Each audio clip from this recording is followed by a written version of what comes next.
Muito bem, vamos então com as informações relacionadas ao agronegócio no nosso quadro Café com Cereale, nesta terça-feira, dia 1º do mês de outubro do ano de 2019. Wilson, muitas notícias, muitas informações e alguns dados que já foram aí apresentados que são de suma importância para os amigos produtores, não é isso, Wilson? Exatamente, como sempre, todo dia muito dinâmico. Ontem, a segunda-feira, foi uma segunda de bastante informações, dia de anúncios de relatórios pertinentes ao agronegócio.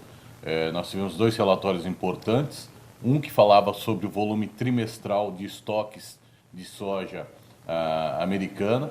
Ele veio abaixo do que estava esperado, com isso ele trouxe o mercado para encerrar com 21 pontos de alta, trouxe um certo otimismo para o mercado. E um outro relatório em que veio trazendo as condições das lavouras americanas. Como nós falávamos ontem e a semana passada, já se deu início da colheita das lavouras americanas. A gente vai dar uma pontuada aqui, como que ficou esse relatório também, e depois a gente faz uma análise, o que isso vai refletir para o nosso negócio. Para a gente ter uma ideia sobre a colheita do milho americano, sobre as condições do milho americano, o que foi divulgado ontem, as condições ruins e péssimas, Célio, estão em 14%, com relação à semana passada, isso estava a 12%. Então, ruins e péssimas cresceram 2%, em relação ao ano passado, praticamente 13%. Em relação à média dos últimos anos, estaria ali na casa dos seus 10%. Então, está 4% acima dos pontos da média dos últimos 5 anos, né? Nas condições ruins e péssimas. Nas condições regulares, 29% informação atual, contra 30% da semana passada, então as condições regulares houve uma certa melhora, e 19% no ano passado. As condições boas e excelentes das lavouras de milho americana. As informações atuais estão em 57%, como boas e excelentes. Na semana passada também manteve o que estava semana passada, 57%, e com relação ao ano passado, boas e excelentes estava em 69%. Então, praticamente abaixo do que tinha as condições na mesma época, o ano passado. Grão duro, 88% essa semana passada 79%, e o ano passado, essa época, já estava 100% dos grãos prontos, né? Certo. E a média dos últimos 5 anos, 98%. Então, está 10% abaixo da média dos últimos 5 anos. Grãos de milho em maturação. Os grãos atual, 43% em maturação. Semana passada, 29% estava em maturação. O ano passado, 84%, então praticamente 40%, 39% a menos do que o ano passado. E em relação à média dos últimos 5 anos, estaria 73%, ou seja, 30% abaixo da média dos últimos 5 anos. Os grãos em maturação, já prontos na fase final para o início da colheita. No milho ainda, grãos, volume colhido, 11%, com relação à semana passada estaria em 7%. O ano passado, essa mesma época, já tinha 25% da lavoura de milho colhida, e a média dos últimos 5 anos, 19%, ou seja, 8% abaixo da média dos últimos 5 anos. E essas informações pontuando sem mensurar a perda que tiveram no início do plantio pelo excesso de chuva. Então, essa informação hoje ainda está sendo pontuada só em cima do potencial produtivo. Já no soja, a gente teve as condições ruins e péssimas, 13%, semana passada 13% se manteve, e o ano passado as condições ruins e péssimas eram 10% para o soja, ou seja, 3% a mais em cima da relação do ano passado. As condições regulares, 32% nessa semana, contra 32% na semana passada. As condições boas e excelentes, 22% nessa semana, contra 25% na semana passada. As condições dos últimos 5 anos, nessa mesma época, estaria com 68% de condições boas e excelentes. Folhas derrubadas, essa semana 55%, a semana passada 34%, o ano passado 81%, e os últimos 5 anos 76%, ou seja, praticamente 20% a menos do que a média dos últimos 5 anos. Que isso nos traz, Célio?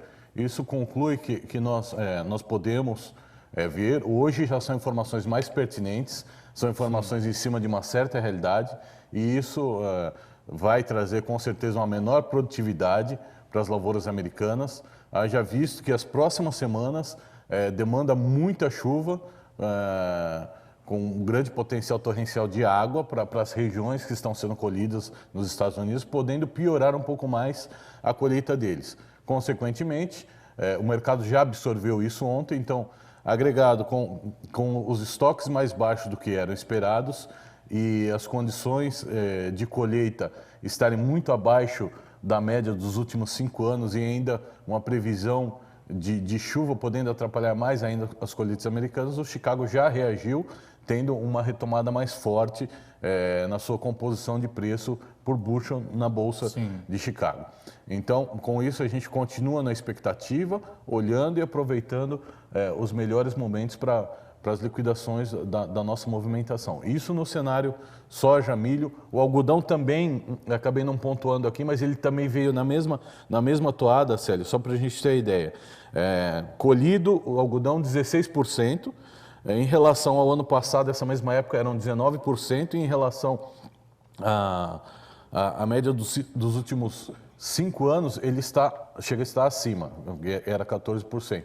Mas ele pode ter uma grande complicação, vindo chuva, judia bem mais da pluma que já está pronta. Inclusive, algumas pessoas já estão comercializando o algodão abaixo do preço, porque não tem onde estocar, né? Então a gente já vê esse cenário, já vê isso acontecendo no nosso estado, o que é ruim, né? É ruim porque acaba tendo um prejuízo aí aos produtores. Esperamos que no futuro bem próximo, como a gente está vendo aí uma crescente na produção ou na plantação para ser matrizes do algodão, que no futuro bem próximo esse problema possa ser sanado. Embora nós tenhamos também, mesmo sendo um estado riquíssimo, um dos maiores produtores da soja, nós também encontramos esse problema na questão do estocamento do produto. Então, vamos aguardar, né, Wilson, para ver se as coisas começam a fluir em todos os segmentos, né?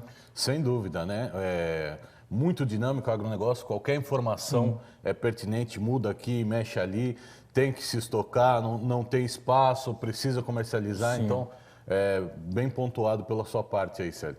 Então, nós temos um cenário bem mais aquecido, né? Agora, também uma outra informação, Sérgio, foi marcada a reunião entre China e Estados Unidos para o dia 10 de outubro agora, o mercado espera também ansioso. Então, analistas, nós esperamos que a partir da segunda quinzena de outubro as coisas começam a andar mais ainda, as negociações futuras, que venham as empresas exportadoras demandem um interesse maior, porque nós estamos poucos vendidos para os meses. Também ainda é um risco para o mês de janeiro e fevereiro, é um risco porque nós precisaríamos, para ter uma colheita tranquila para dentro do mês de janeiro, nós precisaríamos estar plantando essa semana. Sim. O plantio está acontecendo, mas não da forma, na demanda que nós gostaríamos, ainda pelo excesso de chuva. Com intensidade, né? Exatamente. Mas temos que ter cautela, plantar com a umidade ideal, porque a gente pode perder no time do plantio, mas a gente ganha na produtividade, né? Não é momento de fazer loucura, temos que aguardar, sim.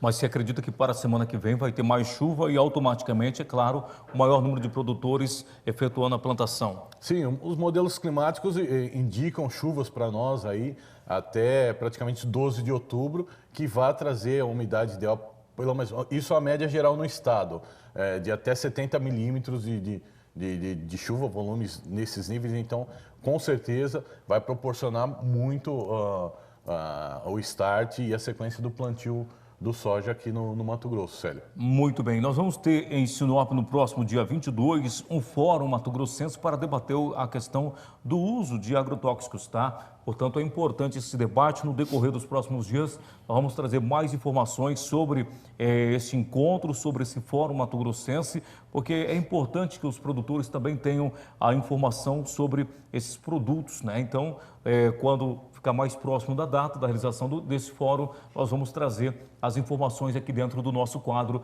Café com Cereal. Mais informações, Wilson? Sim, eu trouxe uma planilhinha, uma tabelinha divulgada pelo IMEA no relatório dessa semana, que é bacana a gente dar uma olhada para a gente poder sentir, sintetizar e entender onde nós estamos. Essa tabelinha, Célia, essas duas colunas, o que elas nos mostram? 2018 ali, cada cor é um mês. Então, de janeiro a agosto de 2018 e 2019, mostra ali as importações de soja pela China, ou seja, o que ela levou de soja do Brasil e principalmente, principalmente do Mato Grosso, tá? Em milhões de toneladas. Então, nesse acumulado de janeiro a agosto de 2018, ela levou em torno de 62 milhões de toneladas. Agora, no 2019, de janeiro a agosto, praticamente 10% a menos. 56 milhões de toneladas foram enviadas para a China. O que se deve a isso? Então, vale a gente pontuar isso, principalmente foi a redução das matrizes suínas na China. Para você ter uma ideia, hoje eles estão lá em torno de 500 milhões de cabeças de matrizes suínas. Isso representa 20% a menos do que eles tinham no ano passado. Fora o abate que eles tiveram de 300 mil cabeças de suínos por motivo da gripe suína. Então, o principal motivo foi a redução do consumo de ração. Então, independente dessa guerra comercial, as negociações foram saindo. Mas o grande vilão de reduzir as nossas exportações de soja brasileira para a China foram ali o baixo consumo de ração e de farelo por parte da China por problemas internos e diminuição das suas matrizes. Mas isso eles vão retomar, vão criar novos porquinhos ali, vai precisar de muita ração, muito farelo, Sim. Então a gente tem muita coisa para Vai aumentar o consumo, né? Vai aumentar o consumo. E aí é bom para o nosso país. Wilson, e nós temos o nosso gráfico, né? Temos o nosso gráfico. Vamos conferir então, portanto, já aparece na tela. Ontem, encerramento do mercado para o soja disponível, ele fechou com 21 pontos de alta, motivados ali pelos dois relatórios lançados, esse relatório de continuidade de lavoura americana e início de colheita e evolução, e também pela redução dos estoques anunciado no relatório do USDA. Durante a noite ele operou bastante, às 5 horas da manhã ele estava com 8 pontos de alta ainda, nesse momento está com 1 ponto para o soja disponível e 0,75 para o soja 2020. A tendência, a abertura, chamada de abertura hoje é em alta, ele vai operar ainda trabalhando em cima do que foi informado ontem nesses relatórios, se não surgir nenhuma nova informação. Os prêmios aumentaram para o soja disponível, ganhamos mais 10 pontos em relação a ontem.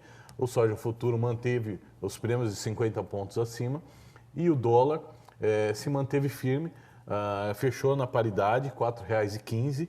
Então ele não tem baixado de R$ 4,15, como nós pontuamos. Tem ocorrido muitas situações especulativas que trazem o dólar para uma tensão, isso a nível global. Ontem nós temos uma expectativa grande para a próxima terça-feira, tem a votação no Senado da primeira parte da Previdência, então isso traz uma grande pressão sobre o dólar aqui a nível Brasil. A nível Estados Unidos ainda a questão, por mais que o Trump tente abafar, mas a questão do impeachment sobre a gestão dele está rodando muito forte ainda, então isso tem abalado bastante, investidores preocupados, então isso movimenta muito o dólar, eleva muito o dólar dentro dos Estados Unidos, aliado à guerra comercial, onde o Trump anunciou que poderia tirar os investimentos de empresas americanas em ativos de empresas chinesas dentro dos Estados Unidos, criando um clima, desconforto, né? Um desconforto econômico ainda pior. Então, esses são os motivos do dólar aquecido ainda, e isto é ruim para os nossos produtores que precisam liquidar os custos agora nos próximos meses. Ontem eu conversava com um dos produtores nosso, amigo, ele muito preocupado, ele tem vencimentos para ser realizados agora em dólar para o final de outubro. Ele até comentou que por um lapso acabou ocorrendo de ter feito o seu compromisso em dólar e não teve tempo hábil ou condição suficiente para travar em dólar. Então ele está muito exposto a ter que pagar essa conta com um dólar de R$ 4,00, isso vai dar um volume considerável, considerável de furo no caixa. Então, bem como ele, alguns outros produtores, grande maioria, terão esse problema para liquidar seus compromissos com esse dólar alto, né?